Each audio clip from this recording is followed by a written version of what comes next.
नमस्कार, ABC channel में आपका स्वागत है। मैं हूं सचिन श्रीवास्तव और आप मेरे साथ देखेंगे आजमगढ़ से जुड़ी खबरें। आइए नजर डाल लेते हैं आज की खास खबरों पर। खबर के प्रायोजक हैं GD global school, Kartarpur bypass, Azamgarh. Registration open, 50% discount on admission. Windows INC roadways Azamgarh. UPVC window और डोर्स के लिए संपर्क करें वेदांता हॉस्पिटल, लक्षरामपुर, आजमगढ़ और वुडन टच, भवनाथ, आजमगढ़। मुख्यमंत्री योगी आदित्यनाथ द्वारा पूर्वांचल एक्सप्रेस वे के निर्माण कार्य को जल्द से जल्द पूरा करने के निर्देश दिए गए हैं। इसके दृष्टिगत अपर मुख्य सचिव गृह व मुख्य कार्यपालक अधिकारी यूबीडा अवनीश कुमार अवस्थी द्वारा पूर्वांचल एक्सप्रेस वे के पैकेज 6 एवं बन रहे ब्रिज व फ्लाईओवर का स्थलीय निरीक्षण किया गया। निरीक्षण के दौरान अपर मुख्य सचिव द्वारा चल रहे निर्माण कार्य को भी देखा गया। इसी के साथ ही यूबीडा के अधिकारियों को सड़क के निर्माण कार्य को समय से पूर्ण करने के निर्देश दिए गए। इसी क्रम में अपर मुख्य सचिव द्वारा किशुनदासपुर स्थित कैंप कार्यालय में पूर्वांचल एक्सप्रेस वे के पैकेज 5 व 6 की समीक्षा बैठक भी की गई। उन्होंने बताया कि मेन एक्सप्रेस वे अप्रैल तक शुरू हो जाएगा एवं पैकेज 5 व 6 में सड़क के निर्माण में मिट्टी का समाधान कर लिया गया है। अब मिट्टी की कहीं कोई समस्या नहीं है।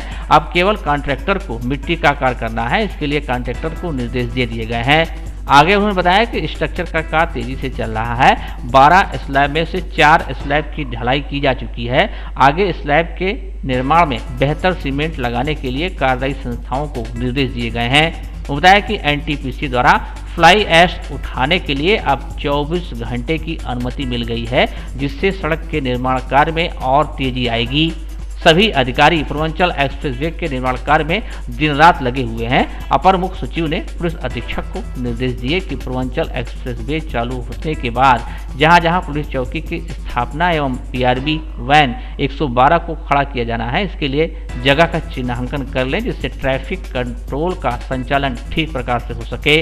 इस अवसर पर आयुक्त आजमगढ़ मंडल विजय विश्वास पंत, DIG सुभाष चंद्र दुबे, जिलाधिकारी राजेश कुमार, पुलिस अधीक्षक सुधीर कुमार सिंह, अपर जिलाधिकारी वित्त एवं राजस्व गुरु प्रसाद, यूबीडा के संबंधित अधिकारी एवं कार्यदायी संस्था के लोग उपस्थित रहे। पूर्वांचल एक्सप्रेसवे का निरीक्षण माननीय मुख्यमंत्री जी ने अभी कुछ दिन पहले किया था। उसी क्रम में माननीय मुख्यमंत्री जी ने निर्देश दिया है कि इस पूरे सड़क के निर्माण के कार्य को जल्दी से जल्दी पूरा किया जाए और हमारी कोशिश है कि मेन एक्सप्रेसवे अप्रैल तक शुरू हो जाए। उसी कड़ी में आज जो है पैकेज 6 में हम लोग यहाँ आए हैं। मैं इस बात के लिए जिला प्रशासन को बधाई देना चाहूँगा कि मिट्टी की जो सबसे बड़ी समस्या इस पैकेज की थी, उसका आपने समाधान कर दिया और लगभग जितनी मिट्टी की आवश्यकता थी पैकेज के लिए अवेलेबल है। अब हमारे कॉन्ट्रैक्टर्स को काम करना है। आप देख रहे होंगे कि जितने स्ट्रक्चर्स का काम है बहुत तेज़ी से चल रहा है। जो हमें 12 स्लैब करीब डालनी है तो 4 स्लैब डल चुकी हैं और हमारी कोशिश है कि स्लैब्स का काम भी जल्दी से जल्दी पूरा हो जाए। स्लैब्स में जो हम सीमेंट भी अब बेहतर सीमेंट लगाकर उसको जल्दी तैयार करने का निर्देश आज हम लोगों ने दिया है। और इसके साथ साथ फ्लाई ऐश के लिए NTPC के हमारे यहाँ अधिकारी आए हैं, उन्होंने भी हमें जो है विशेष सहयोग दिया है। फ्लाई ऐश जो आती थी एक शिफ्ट के लिए, वो अब पूरे 24 घंटे फ्लाई ऐश उठाने के लिए, जिससे जो गैप है उनको भरने के लिए निर्देशित किया गया है और NTPC का सहयोग हमको मिला है। MOU भी कर रहे हैं। ये जो पूरा काम है एक्सप्रेसवे का, ये कठिन कार्य है, लेकिन हमारे सभी अधिकारी दिन रात लगे हुए हैं। जिला प्रशासन और पुलिस भी लगा हुआ है और आज SSP साहब को और DIG साहब को भी निर्देश ये दिए हैं कि इस पूरे एक्सप्रेसवे का चलने के बाद इसके किनारे किनारे जहाँ जहाँ पुलिस के चौकियाँ बनेगी, जहाँ जहाँ PRB 112 खड़ी रहेंगी, उन स्थानों को भी चिन्हित कर लें, जिससे कि इसको चलाते समय जो है पुलिस की पूरी व्यवस्था और ट्रैफिक को कंट्रोल करने की पूरी व्यवस्था हो सके। सर, कब तक मोटरेबल कर दिया जाए? हम लोग कोशिश करें कि अप्रैल में इसको पूरा मोटरेबल कर देंगे। अच्छा सर, देश में कोरोना की रफ्तार फिर बढ़ने लगी है। CMO डॉक्टर AK मिश्रा ने बताया कि केरल और महाराष्ट्र प्रांत में फिर से कोरोना महामारी की सक्रियता बढ़ गई है, जिसे लेकर हम सभी को बेहद सतर्क रहने की जरूरत है। इसके लिए आवश्यक है कि सबसे पहले अपने जनपदवासी यदि कोई बहुत विशेष कार्य ना हो तो वहां जाने से परहेज करें और यदि जाना पड़ता है तो इसके आने के बाद CMO कार्यालय को अवश्य अवगत कराएं, जिससे कि उनकी जांच हो सके। CMO ने कहा कि दोबारा से इन 2 राज्यों में फैल रहे कोरोना को लेकर हमारी सरकार बेहद सतर्क व सजग है। इसके लिए जिला प्रशासन की ओर से भी अनेक महत्वपूर्ण निर्देश दिए गए हैं। उन्होंने अपेक्षा किया कि केरल, महाराष्ट्र से आने वाले सभी यात्री, चाहे वे ट्रेन से आए या फिर बस या प्राइवेट वाहन से, अपनी नैतिक जिम्मेदारी समझकर सीएमओ कार्यालय या जिला सर्विलांस यूनिट आजमगढ़ को अपने आने की सूचना अवश्य दें। सीएमओ ने बताया कि जनपद के नगरीय क्षेत्रों में मोहल्ला निगरानी समिति एवं ग्रामीण क्षेत्रों में ग्राम निगरानी समिति को भी इसके लिए अलर्ट कर दिया गया है। उन्होंने बताया कि इन 2 राज्यों से आने वाले व्यक्तियों को हमारी टीमें बस स्टेशन एवं रेलवे स्टेशन पर लक्षण युक्त मिलने पर तत्काल उनका RT-PCR नमूना लेंगी और यदि वे पॉजिटिव आते हैं तो होम क्वारंटाइन या फैसिलिटी आइसोलेशन में रखे जाएंगे। यदि नेगेटिव आते हैं तो 1 सप्ताह तक अपने घर में ही क्वारंटाइन रहेंगे। भारतीय जनता पार्टी के प्रदेश अध्यक्ष स्वतंत्र देव सिंह का आजमगढ़ आगमन पर पार्टी के जिला अध्यक्ष आजमगढ़ सदर ध्रुव सिंह के नेतृत्व में सैकड़ों कार्यकर्ताओं ने जोरदार स्वागत किया। अयोध्या से चलकर मऊ के बेलौली बाजार में सरदार वल्लभ भाई पटेल की प्रतिमा के अनावरण करते जाते समय भाजपा के प्रदेश अध्यक्ष का सुबह से ही कंदरापुर क्षेत्र के मंदुरी बाजार में भाजपा कार्यकर्ता इंतजार कर रहे थे। जैसे ही 10 बजे स्वतंत्र देव सिंह का काफिला अयोध्या से मंदुरी बाजार पहुंचा, भाजपा कार्यकर्ताओं ने जिंदाबाद का नारा लगा उनका जोरदार स्वागत किया। भाजपा प्रदेश अध्यक्ष को फूल मालाओं से लाद दिया गया। इस दौरान धक्का मुक्की भी खूब हुई और कार्यकर्ता एक दूसरे को धक्का देते हुए प्रदेश अध्यक्ष के माल्यार्पण के लिए तत्पर रहे, जहां अनुशासन का अभाव दिखा, जिससे प्रदेश अध्यक्ष मीडिया से बातचीत किए बिना ही आगे रवाना हो गए। मंदुरी में जिलाध्यक्ष आजमगढ़ सदर ध्रुव सिंह के साथ अरविंद जायसवाल, श्री कृष्ण पाल, सत्येंद्र राय, राजेश मौहारी, पवन सिंह मुन्ना, राधेश्याम सिंह गुड्डू, विनोद उपाध्याय, संजय यादव, हरवंश मिश्रा, अवनीश मिश्रा, महेंद्र मौर्य, राजीव शुक्ला, विवेक निषाद, दीपक चतुर्वेदी के साथ पदाधिकारी और कार्यकर्ताओं ने प्रदेश अध्यक्ष का जोरदार स्वागत किया। इसके बाद भवनाथ चौराहे पर प्रदेश कार्य समिति सदस्य अखिलेश मिश्रा गुड्डू के नेतृत्व में कैबिनेट मंत्री उत्तर प्रदेश सरकार अनिल राजभर के साथ पंकज सिंह कौशिक, आशुतोष पाठक, सुरेंद्र सिंह, धनंजय राय, अभिषेक उपाध्याय, विनय प्रकाश गुप्त, धर्मेंद्र सिंह, बाबूराम चौहान, मृणांक शेखर सिन्हा, अवनीश चतुर्वेदी के साथ ही अन्य पदाधिकारियों और कार्यकर्ताओं ने स्वागत किया। हाफिजपुर में अजय सिंह के नेतृत्व में मयंक गुप्ता, जूही श्रीवास्तव, दीपक मौर्य ने स्वागत किया। मऊ जाते समय जनपद के अन्य स्थानों पर भी बीजेपी प्रदेश अध्यक्ष का भव्य स्वागत हुआ। जनपद के प्रतिष्ठित निस्वा इंटर कॉलेज पहाड़पुर में एक प्रेस वार्ता का आयोजन किया गया, जिसे कॉलेज के प्रबंधक तारिक ख्वाजा ने संबोधित किया। पत्रकारों से बातचीत करते हुए तारिक ख्वाजा ने बताया कि आज के इस दौर में हर व्यक्ति, हर माँ बाप का सपना होता है कि उनके बच्चे बच्चियों को अच्छी से अच्छी शिक्षा मिले, ताकि वह देश दुनिया में अपना नाम रोशन कर सकें, अपने देश का नाम रोशन कर सकें और अच्छा संस्कार पा सकें। इसी के तहत विद्यालय प्रबंध समिति द्वारा निस्वा इंटर कॉलेज में हिंदी माध्यम के साथ ही अंग्रेजी माध्यम में भी शिक्षा संचालित करने का निर्णय लिया गया है। श्री ख्वाजा ने बताया कि यह आजमगढ़ की ऐतिहासिक जगह है, जिसको फख्र के साथ याद किया जाता है। यानी यहाँ आज से तकरीबन 100 साल पहले बच्चियों की शिक्षा का ऐसा बीज बोया गया था और जिस हस्ती ने इसके शिलान्यास का पहला पत्थर रखा था, वह आज़ादी की तहरीक के सबसे बड़े रहनुमा मौलाना मोहम्मद अली जौहर की वालिदा थीं, जिनको पूरा देश बी अम्मा के नाम से जानता था। उन्हीं की बरकत थी कि देखते देखते यह निस्वा कॉलेज सिर्फ आजमगढ़ ही नहीं बल्कि पूरे उत्तर प्रदेश में बच्चियों की शिक्षा संस्थाओं में सबसे बड़ी संस्था बन गई। तारिक ख्वाजा ने कहा कि हमारे इरादों में उच्च स्तरीय इंग्लिश मीडियम कॉलेज का प्लान भी है, जो बहुत जल्द शुरू होने वाला है। इसमें उन बच्चों पर ध्यान दिया जाएगा जिनकी आर्थिक स्थिति कमजोर है और वह अंग्रेजी माध्यम से शिक्षा नहीं प्राप्त कर पाते। इस मौके पर विद्यालय प्रबंध कार्यकारिणी समिति के मोहम्मद आबिद, एहसान अहमद, मोहम्मद सलीम, मोहम्मद रईस आदि लोग उपस्थित रहे। अक्सर सचिन भाई ये है कि जैसे पढ़ाई लिखाई का जो आजकल मामला जो चल रहा है, और जैसे आप जानते भी हैं कि हमारा विद्यालय काफ़ी पुराना विद्यालय है, तकरीबन 82-85 साल से ये समाज में अपनी भूमिका निभा रहा है। बच्चियां यहाँ से पढ़ रही हैं, लेकिन माध्यम इसका सिर्फ हिंदी ही था। और आज के जो माहौल को देखते हुए और कॉन्वेंट स्कूल और सारी चीज़ों की ज़रूरत देखते हुए इंग्लिश का महत्व बढ़ता जा रहा है, चाहे वो नौकरी में हो या और शिक्षाओं में हो।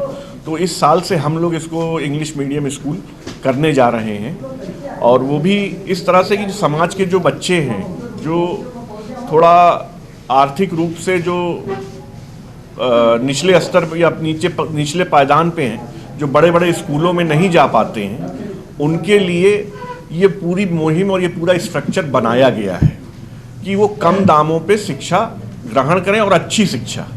आजकल जो शिक्षा का व्यवसायीकरण हो चुका है, बड़े बड़े इंस्टीट्यूशंस आ चुके हैं, लंबी चौड़ी फीस है, और इस कोरोना में हम लोगों ने देखा कि गार्जियन पे कितना बड़ा बोझ पड़ा वो फीस और सारी चीज़ें देने के लिए। पढ़ाई ऑनलाइन के माध्यम से हुई, लेकिन स्कूल वालों ने कोई रियायत हम लोगों के साथ नहीं किया और फीस पूरी लिया। तो हम चाह रहे हैं, हम लोगों की ये फिर सोच हुई, सबकी कमेटी की से बातचीत हुई और सबने ये फैसला किया कि ऐसी शिक्षा दी जाए जो कि अफोर्डेबल हो, एक आम आदमी के लिए उसकी इनकम को देखते हुए वो अफोर्डेबल शिक्षा हो और क्वालिटी से कोई कॉम्प्रोमाइज़ ना किया जाए। ऐसी चीज़ों को हम लोग बढ़ावा दें और इसकी एक पहल इस तरह से Niswa school, English medium school के तौर पे हम लोगों ने चालू करने का फैसला किया है इसी सत्र से। तो क्लास कितने से कितने तक इंग्लिश रहेगा? ये नर्सरी से 12वीं तक का प्रोग्राम है और एनसीईआरटी पैटर्न पे हम लोग बच्चों को किताबें वगैरह मुहैया कराएंगे। यूपी बोर्ड इंग्लिश मीडियम से हमारा एफिलिएशन है। कितने बच्चे अभी यहाँ पढ़ रही हैं और उनके लिए क्या नई व्यवस्थाएं रहेगी, क्योंकि अब टीचर भी आपको इंग्लिश के रखने पड़ेंगे और भी संसाधन बढ़ाने पड़ेंगे? देखिए, अब अभी तो हमारे पास तकरीबन 1000 के आसपास नॉर्मल हिंदी मीडियम में बच्चियाँ पढ़ रही हैं और हमारे पास पर्याप्त संख्या में टीचर्स भी हैं। अगर कोई कमी होगी तो हम टीचर्स और बढ़ाएंगे। जैसे ये इंग्लिश मीडियम जो स्कूल है, इसमें सारे नए टीचर्स रखे जाएंगे और ये एडहॉक बेसिस पे रखे जाएंगे और इनसे पाठन पठन का काम कराया जाएगा। तो इसी सत्र से लागू हो जाएगा? इसी सत्र से चालू कर दिया गया है। सारे एडवर्टीजमेंट, सारी चीज़ें, लोगों से बातचीत, वार्ता स्टार्ट कर दी गई है और आप लोगों के माध्यम से भी हम गुजारिश कर रहे हैं कि आप लोग इस चीज़ को प्रमोट करिए। और एक वक्त में ये बहुत बड़ा स्कूल रहा है, ज़्यादातर आजमगढ़ के लोग यहीं से पढ़ के आगे अपना नाम रोशन कर रहे हैं, बड़ी बड़ी यूनिवर्सिटीज़ में गए हैं। टारगेट ये है कि यहाँ से जो बच्चे पढ़ें, आगे बढ़ें, तो वो किसी न किसी यूनिवर्सिटी में जाएं, BHU में जाएं, AMU में जाएं, जामिया में जाएं, सेंट्रल यूनिवर्सिटी में जाएं, जहाँ वो अपने करियर को और एक्सप्लोर कर सकें। आजमगढ़ में ही रहना और यहीं पढ़ना बहुत ज़्यादा एक्सपोजर नहीं मिलता है, नौकरी के बहुत ज़्यादा ज़रिए नहीं आदमी के पास सामने रहते हैं, कोई विकल्प नहीं रहता है, तो बाहर ये सारे विकल्प खुल जाते हैं। बच्चियों की सुविधा रहेगी, कोई एजुकेशनल भी रहेगा? नहीं, सिर्फ बच्चियों के लिए हम लोगों ने किया है। को एजुकेशन पे अभी एकदम इसको मतलब वो कोई प्रोग्राम नहीं है इसको को करने का। संत शिरोमणि रविदास जी की जयंती शनिवार को जनपद में धूमधाम से मनाई गई।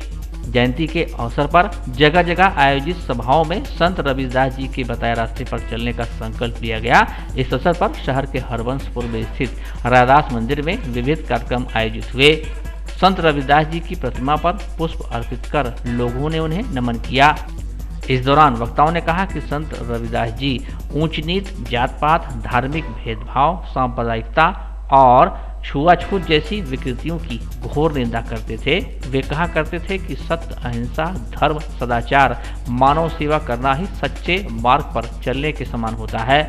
वक्ताओं ने कहा कि मन चंगा तो कठौती में गंगा जैसी प्रसिद्ध कहावत को संत शिरोमणि ने समाज के बीच प्रत्यक्ष प्रमाण दिया था। जयंती हर साल जिस तरह से मनाई जाती है उसी तरह से इस साल भी मनाई जा रही है। हर साल हम लोग मनाते हैं। रविदास जयंती गुरुधाम हरबंसपुर ये जिले लेवल पर मंदिर है, यहाँ पर हर साल मनाई जाती है। रविदास जी का जन्म जो है बनारस के मरवाड़ी नामक गांव में हुआ था। इनका जन्म इनके पिता का नाम रघुराम, माता का नाम कर्मा देवी था।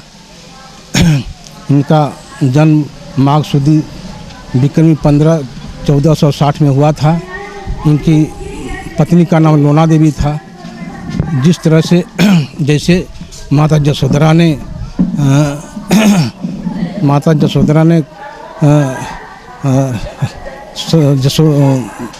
भगवान बुद्ध का जन्म दिया। कार्यक्रम का मेन उद्देश्य क्या रहता है? लोगों को अपने बिरादरी को लोग बताना और क्या है? हाँ, अपने लोगों को बताना, अपने लोगों को जागृत करना है और लोगों को जो है आज के परिवेश में जो है लोगों को माने जयंती के उपलक्ष्य में जो है लोगों को अवगत कराना, ये उद्देश्य रहता है।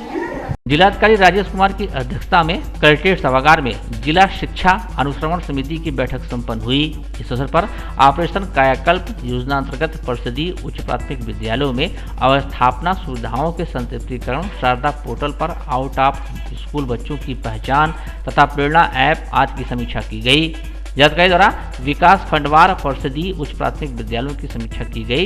इस अवसर पर कायाकल्प से उक्त विद्यालयों में शौचालय व ब्लैक बोर्ड, कक्षा में वायरिंग, विद्युत संयोजन की समीक्षा की गई। साथ ही ग्राम पंचायत द्वारा प्राथमिक उच्च प्राथमिक विद्यालयों में पेयजल व्यवस्था, बालक शौचालय, कक्षा में फर्श का टाइलीकरण, शौचालयों का टाइलीकरण एवं शौचालय में नल जल आपूर्ति और दिव्यांग सुलभ शौचालय आज का कार्य प्राथमिकता के आधार पर DPRO पूर्ण कराएं। जानकारी ने समस्त BSA को निर्देश दिए कि शौचालय से संबंधित जो भी डाटा खंड शिक्षा अधिकारियों द्वारा उपलब्ध कराए गए हैं उन्हें गूगल शीट से मिलान करें। कहीं कोई अंतर पाया जाता है तो संबंधित खंड शिक्षा अधिकारी से स्पष्टीकरण लेना सुनिश्चित करें। उन्होंने यह भी निर्देश दिया कि जिन जिन कस्तूरबा गांधी विद्यालय में गार्ड रूम, शौचालय व विद्युत फिटिंग तैयार नहीं है वहां पर पूर्ण कराना सुनिश्चित करें। जानकारी ने समस्त ABSA को निर्देश दिए कि जहां जहां रसोइयों का भुगतान बाकी है उनका भुगतान प्राथमिकता के आधार पर किया जाए। साथ ही उन्होंने यह भी निर्देश दिया कि विद्यालयों के कक्षों में फर्नीचर की व्यवस्था 31 मार्च तक 100% पूर्ण करा लें। उन्होंने यह भी निर्देश दिया कि इस वर्ष के लिए जिन छात्रों का प्राथमिक उच्च प्राथमिक विद्यालयों में नामांकन किया गया है उसमें छात्र छात्राओं का क्या अनुपात है इसकी सूची बनाकर उपलब्ध कराएं। यूनिफॉर्म वितरण में अभी तक जिन खंड शिक्षा अधिकारियों द्वारा यूटिलाइजेशन प्रमाण पत्र उपलब्ध नहीं कराया गया वे तत्काल उपलब्ध कराएं। जानकारी ने समस्त ABSA को निर्देश दिए शारदा पोर्टल पर आउट ऑफ स्कूल बच्चों की पहचान प्राथमिकता के आधार पर करें। हृदय रोगियों को अब इलाज के लिए नहीं जाना होगा महानगर। महानगरों जैसी सभी सुविधाएं अब आपके शहर आजमगढ़ के वेदांता हॉस्पिटल में उपलब्ध। लक्ष्मीरामपुर स्थित वेदांता हॉस्पिटल में एम्स के मशहूर हृदय रोग विशेषज्ञ gold medalist doctor Pankaj Sharma कर रहे हैं मरीजों का सफल इलाज। 2D इको, अस्थायी पेसमेकर व अस्थायी पेसमेकर की सुविधा उपलब्ध। आजमगढ़ के लोगों के को angiography, angioplasty, pacemaker, catheter ablation ये सारी सुविधाएं यहाँ पे उपलब्ध अब हो पाएंगी। एम्बुलेंस और आपातकालीन सुविधा 24 घंटे उपलब्ध। Wooden touch Bhanwarnath Azamgarh, a complete hardware store. हमारे यहाँ branded plywood, flush door, designer door, PVC door, formica, fancy hardware, kitchen की चिमनी एवं मॉड्यूलर किचन की एक्सक्लूसिव रेंज उपलब्ध।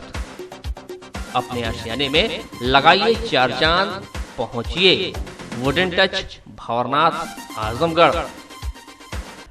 वुडन और एल्युमिनियम हुआ पुराना, UPVC विंडो और डोर्स का आया जमाना। अपने घर, मकान और ऑफिस में लगवाएं शानदार UPVC विंडो और डोर्स।